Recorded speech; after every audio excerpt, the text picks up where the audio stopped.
Assalamualaikum warahmatullahi wabarakatuh. Hai, sahabat ngaji rasa. Bagaimana kabar hati kalian hari ini? Masihkah terasa tenang? Atau justru sedang lelah menghadapi kehidupan yang tak kunjung mudah? Tenang, di ruang kecil ini mari kita berhenti sejenak, menundukkan kepala, membuka hati, dan mencoba memahami satu hal yang sering kita lakukan tapi mungkin belum benar-benar kita pahami. Sholat. Karena bisa jadi selama ini kita sholat setiap hari, tapi belum pernah benar-benar sholat. Pernahkah kamu bertanya dalam hati, kenapa aku sudah sholat, tapi hatiku masih kosong? Kenapa aku rajin sujud, tapi hidupku tetap berat? Mungkin jawabannya sederhana, tapi dalam. Kita menjalankan sholat tanpa benar-benar menghadirkan hati. Kita membaca doa, tapi tidak menyimaknya. Kita berdiri di hadapan Allah, tapi pikiran kita sibuk di dunia. Sahabat ngaji rasa, setiap kali azan berkumandang, itu bukan hanya suara muadzin. Itu undangan dari Allah. Undangan lembut yang berkata, "Ayo, datanglah. Aku rindu mendengar suaramu." Tapi seringkali kita menjawab undangan itu dengan, "Sebentar ya Allah, aku masih sibuk. Sebentar, aku masih main HP. Sebentar, aku masih kerja." Kita menunda pertemuan dengan zat yang memberi kita napas. Bukankah itu ironis? Rasulullah Shallallahu Alaihi Wasallam, manusia paling dicintai Allah, ketika mendengar azan, wajah beliau berubah, penuh hikmat dan rindu. Beliau berkata, "Arihna bis sholah ya Bilal." Tenangkan kami dengan sholat, wahai Bilal.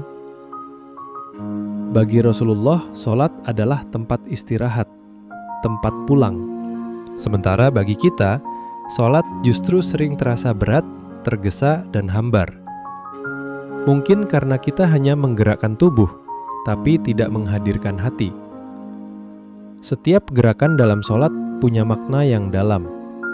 Ketika kamu mengangkat tangan dan bertakbir, itu bukan sekedar gerakan pembuka. Itu pengakuan bahwa kamu meninggalkan dunia di belakangmu. Kamu berkata, "Ya Allah, aku serahkan semua urusanku padamu." Tapi seringkali saat takbir, pikiran kita justru melayang ke pekerjaan, tagihan, atau pesan di ponsel yang belum terbaca. Ketika kamu ruku, kamu sedang berkata, "Ya Allah, aku tunduk. Aku bukan siapa-siapa di hadapan-Mu." Namun hati kita masih sombong, masih merasa mampu, masih merasa cukup tanpa Allah. Dan ketika kamu sujud, itulah momen paling sakral dalam hidupmu. Rasulullah bersabda, posisi paling dekat seorang hamba dengan Tuhannya adalah ketika ia bersujud. Tapi ironisnya, di saat itulah kita paling cepat ingin bangun, paling cepat ingin selesai. Padahal di sanalah Allah sedang menunggu kita bicara dengan jujur, tanpa topeng, tanpa kepura-puraan. Sahabat ngaji rasa, mungkin inilah sebabnya hidup sering terasa berat. Kita meminta Allah menenangkan hati, tapi kita tidak hadir dalam pertemuan yang menenangkan itu. Kita mengeluh hidup tak tenang, tapi sholat kita hanya rutinitas. Padahal kalau saja kita tahu, setiap kali dahi menyentuh sajadah, Allah sedang mendengar dan menatapmu dengan kasih. Sholat bukan sekedar kewajiban. Sholat adalah terapi jiwa. Setiap bacaan, setiap gerakan, setiap jeda adalah obat bagi hati yang luka. Ketika kamu membaca Alhamdulillahirabbil alamin, itu bukan hanya pujian, itu pengakuan bahwa semua yang kamu miliki hanyalah titipan. Ketika kamu mengucap Iyyaka na'budu wa iyyaka nasta'in, itu sumpah bahwa kamu hanya bergantung pada Allah. Tapi berapa kali sumpah itu terucap tanpa getaran di dada? Mungkin karena kita terlalu terburu-buru. Kita lupa bahwa Allah tidak menilai cepatnya gerakanmu, tapi hadirnya hatimu. Salat bukan tentang hafalan panjang, bukan tentang postur sempurna, tapi tentang pertemuan dua hati, hatimu dan hati Tuhanmu.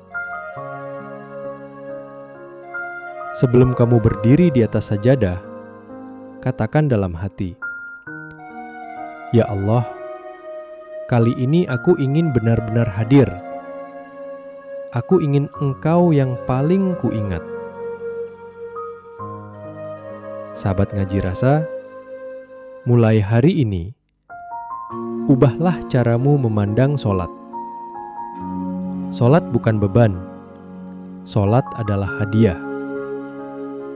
5 kali sehari, Allah memberi kesempatan untuk menata ulang hidupmu, menenangkan jiwa yang lelah, dan memulihkan hati yang rapuh. Setiap takbir adalah panggilan cinta. Setiap ruku adalah latihan merendahkan ego. Setiap sujud adalah tempat terbaik untuk meletakkan segala beban hidup. Dan ketahuilah, salatmu tak akan pernah sama lagi setelah kamu sadar bahwa di setiap sujudmu ada Allah yang menatapmu dengan cinta. Allah berfirman, "Dirikanlah salat untuk mengingatku." Kalau hatimu ingin tenang, kembalilah pada salatmu, dan biarkan Allah menjadi alasan setiap sujudmu. Terima kasih sudah mendengarkan renungan hari ini bersama kami di Ngaji Rasa. Semoga setiap salat kita semakin bermakna, dan setiap sujud kita semakin mendekatkan kita kepada Allah. Wassalamualaikum warahmatullahi wabarakatuh.